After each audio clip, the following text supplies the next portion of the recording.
السلام علیکم. Good evening and welcome to Sabrang T V U S A. خواتین و حضرات، بھارتی جاسوس کلبھوشن یادیو کو پاکستان میں جب سے سزائے موت سنائی گئی ہے اس وقت سے اب تک دونوں ممالک میں بڑی بھرپور انداز سے تقاریر ہو رہی ہیں اور بہت شور مچایا جا رہا ہے. کلبھوشن یادیو ہندوستان کی خفیہ ایجنسی را کا ایجنٹ تھا جو ایران کے راستے پاکستان میں آیا. وہ بلوچستان میں بیٹھ کر پاکستان کے خلاف کارروائیاں کرتا تھا اور سندھ میں خصوصاً کراچی میں بھی وہ فائنینسنگ کرواتا تھا اور بڑے پیمانے پہ قتل و غارت گری مچاتا تھا. جب سے اس کی سزا کا فیصلہ ہوا ہے دونوں طرف سے ایک عجیب سی صورتحال سامنے آ رہی ہے. ذرا گہرائی میں اتر کے اس بات کا جائزہ لیجئے کہ حقیقت کیا ہے. حقیقت یہ ہے کہ صدیوں سے یہ عمل ہوتا آ رہا ہے کہ ایک ملک دوسرے ملک میں اپنے جاسوس بھیجتا آیا ہے اور بھیجتے رہیں گے. یہ کوئی انہونی بات نہیں ہے. انہونی بات یہ ہے کہ پاکستان کی اشرافیہ، پاکستان کا میڈیا اور پاکستان کی حکومت جس طرح ایکٹ کر رہے ہیں وہ بہت ہی عجیب سی تصویر آپ کے سامنے آ رہی ہے. فار ایگزامپل، ابھی 2 دن پہلے کی بات ہے کہ میں نے پاکستان کے ایک بہت بڑے چینل پر ایک پروگرام دیکھا جس میں ایک ہوسٹ جو ہے وہ وہاں کے 6 انٹلیکچوئل سے بیٹھی بات کر رہی ہے اس موضوع پر اور کس انداز سے بھارت کو سپورٹ کیا جا رہا ہے. اب یہ ذرا بڑی باریک چیز ہے، اس کو ضرور سمجھ لیجئے. جب میڈیا کسی کی فیور کرتا ہے تو یہ نہیں کرتا ہے کہ آئے اور اس کو ایک بڑی زوردار برائی کر جائے یا اس کو گالی دے دے یا اس کی فیور میں بات کر جائے. نہیں، ایسا نہیں کرتے. وہ بہت طریقے سے ڈیزائن کرتے ہیں سوالات کو اور پھر آپ کے سامنے رکھتے ہیں. مثلا اگر آپ کو یاد ہو کہ ضیاء الحق کے دور میں ضیاء صاحب نے اپنے اقتدار کو تول دینے کے لیے ایک شاطرانہ سوال یہ ڈیزائن کروایا تھا کہ کیا آپ مجھے مزید 4 سال دیتے ہیں کہ میں ملک میں اسلامی نظام نافذ کروں؟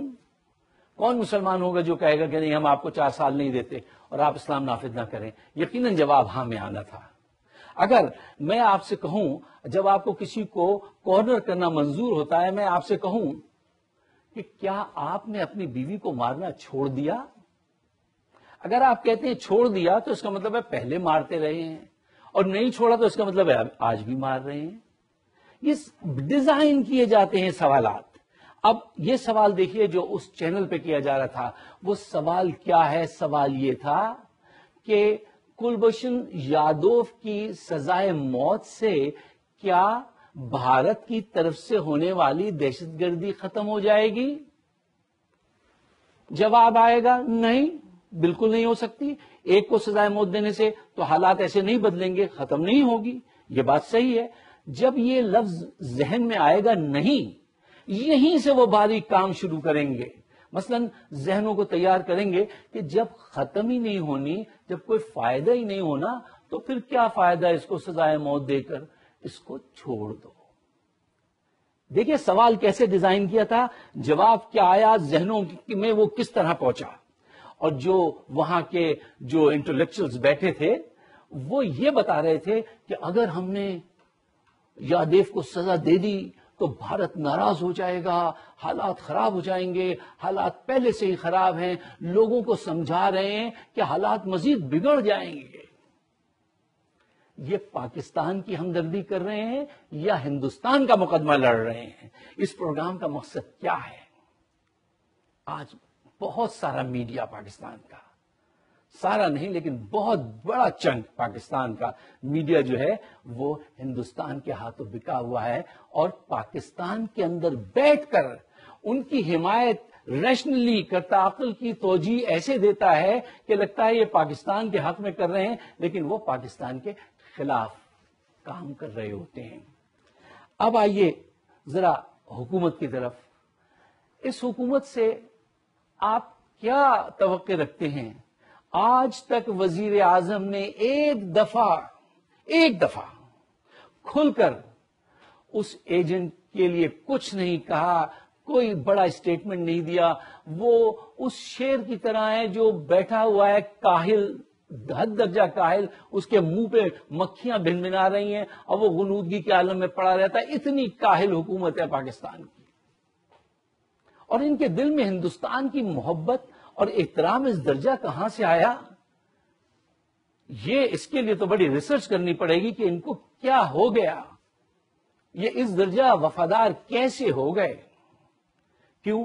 ہمارا جو اشرافیہ ہے, ہمارا جو حکمران طبقہ ہے, وہ تو اس وقت انوالو ہے کرپشن میں.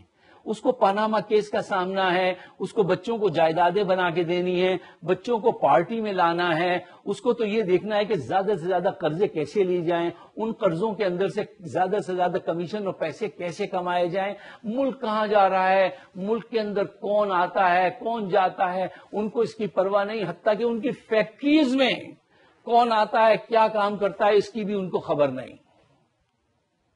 یہ حکومت کا حال ہے. اب آئیے ذرا ہندوستان کی طرف چلیے.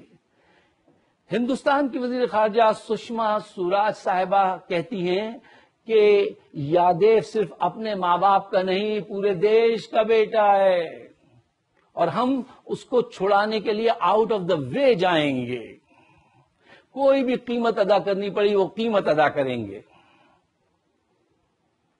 اس کے بعد بھارتیہ جنتا پارٹی کے ایک بہت بڑے نیتا سوامی سبزمینیم صاحب فرماتے ہیں کہ جو پاکستان ہمارے نردوش یادیو کے اوپر آروپ لگا رہا ہے وہ آروپ غلط ہیں.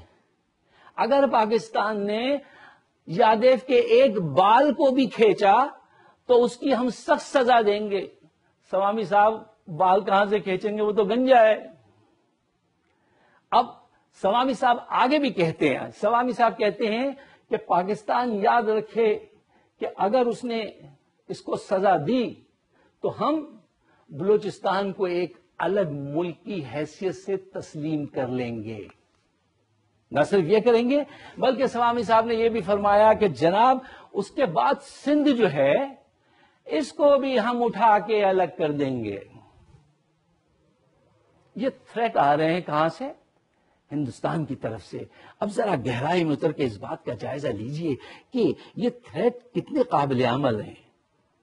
خواتین و حضرات, جب دو قوتیں ایٹامک پاور ہوں تو ایسا نہیں ہوتا کہ وہ ایک دوسرے پہ بم برسانے لگے.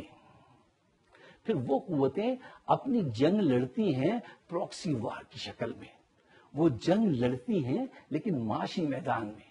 وہ جنگ لڑتی ہیں بین الاقوامی تعلقات کے ذریعے. وہ آپ کو آئسولیشن میں لے کے جاتی ہیں, اپنا امیج بلڈ کرتی ہیں, اپنا خوف پیدا کرتی ہے. اور ہندوستان جو ہے وہ یہ سارے کام کر رہا ہے. وہ صاف صاف کہتا ہے, بنگلہ دیش جا کے مودی صاحب نے فرمایا تھا ہاں ہم نے پاکستان کو توڑا, ہم پاکستان توڑنے والے ہیں. آج کھل کر وہ اپنی باتیں کہتے ہیں. پاکستان میں جرت نہیں ہوتی کہ کہیں پہ بھی جا کے اس سے کہہ سکے کہ آپ کچھ انٹرنیشنل ارینا میں پائے جانے والے جو مینرز ہوتے ہیں انہی کا کچھ خیال کر لیجئے. ہندوستان اس وقت اپنی طاقت کے نشے میں چور ہے اور پاکستان کا یہ ٹیسٹ ہے. پاکستان کا ٹیسٹ یہ ہے کہ کیا آج ہم ہندوستان کے سامنے بالکل سرنڈر کر دیں, کلبھشن یادیو کو چھوڑ دیں. مشکل یہ ہے کہ آپ کا میڈیا, آپ کا شرافیہ, آپ کی حکومت سب جو ہیں خاموش ہیں اور جو بھی بات کر رہا ہے وہ ڈر ڈر کے ہندوستان کے حق میں بات کر رہا ہے کہ ورنہ ہندوستان جنگ چھڑ دے گا. جناب والا, جنگ ایسے نہیں ہوتی کہ آپ ایک جاسوس کے لیے. آج سے پہلے بھی ہندوستان نے بھی ہمارے جاسوس پکڑے, ہم نے بھی ان کے جاسوس پکڑے. کشمیر سنگھ کو پکڑا, سربجیت سنگھ کو پکڑا, کتنے لوگوں کو پکڑا. اور اس کے بعد کیا ہوا؟ سزا دی گئی لیکن اس پہ عمل نہیں ہوا. کوئی 35 سال رہا, کوئی 25 سال رہا. اور لگتا ہے کہ ان صاحب کے ساتھ بھی یہی کچھ ہونے والا ہے کہ ان کو بھی رکھا جائے گا اور یا پھر ان سے بارٹر کیا جائے گا کسی اپنے آدمی کے لیے. لیکن اب ہندوستان کو بھی یہ بات سمجھنی چاہیے کہ پڑوسی کو آپ بدل سکتے نہیں ہیں. اب پاکستان کے لوگوں کو یہ شعور حاصل کرنا چاہیے کہ وہ اپنی جنگ خود لڑیں. یہ میڈیا آپ کی جنگ نہیں لڑے گا, یہ حکومت آپ کے لیے کچھ نہیں کرے گی. اب سولوشن نمبر 1, پوائنٹ نمبر 1, سب سے پہلے پاکستان کے لوگوں کو چاہیے کہ وہ ایک پیج پہ ہو, سب کی انفارمیشن ایک جیسی ہو, سب کے اندر ایک جذبہ ہو. نمبر 2, پاکستان کی حکومت کو چاہیے کہ وہ اس مسئلے کو انٹرنیشنل لیول پہ لے کے جائے, مختلف فورمز پہ لے جا کے بتائے. جب ثبوت موجود ہیں اس کے باوجود ہم کیوں نہیں جاتے؟ یونائیٹڈ نیشن میں ایک ڈوزیے جمع کرا دیا اور اس کو انف سمجھا. That is not good enough my friend. آپ کو تو مختلف ممالک میں جا کے پریس کانفرنس کرنی چاہیے اور بتانا چاہیے کہ دیکھیے یہ پروف ہے کہ یہ شخص ہمارے یہاں یہ کر رہا تھا. اس ملک کا وزیر اعظم کہتا ہے ہاں ہم نے پاکستان کو توڑا تھا. آپ کے پاس پروف ہوتے ہیں پھر بھی آپ ظالم لگتے ہیں. وہ ظلم کرتا ہے پھر بھی مظلوم نظر آتا ہے. تو آپ کی ڈیوٹی کیا ہے؟ آج ہم پاکستانی عوام سوشل میڈیا پہ جائے, اس کا استعمال کرے. دن رات میں دیکھتا ہوں کہ پاکستانی پوری قوم جو ہے وہ فیس بک پہ اور سوشل میڈیا پہ ہوتی ہے. آج یہ پیغام جو ہے اگر آپ کو میری بات سمجھ میں آتی ہے تو سبرن ٹی وی کا یہ پروگرام دوسرے لوگوں کو بھی بھیجیے, اس کو شیئر کیجیے. میرے علاوہ جو بھی کوئی ایسی بات کرتا ہے جو ایک ریزنیبل بات ہو, پاکستان کے حق میں ہو, اس کو پروموٹ کیجیے. دیے سے دیا جلائیے, دیا جلائے رکھنا ہے. موج بڑھے یا آندھی آئے, دیا جلائے رکھنا ہے. گھر کی خاطر 100 دکھ جھیلیں, گھر تو آخر اپنا ہے. خواتین حضرات, اس خواہش اور اس دعا کے ساتھ اجازت دیجیے کہ پاکستانی, اوورسیز پاکستانی جہاں پہ بھی رہ رہے ہیں, جو سبرن ٹی وی دیکھتے ہیں, میں ان سے ریکویسٹ کروں گا کہ اس موضوع کی اہمیت کو سمجھیے اور آگے بڑھ کے اس پروگرام کو شیئر کیجیے. آپ سب کا بہت بہت شکریہ.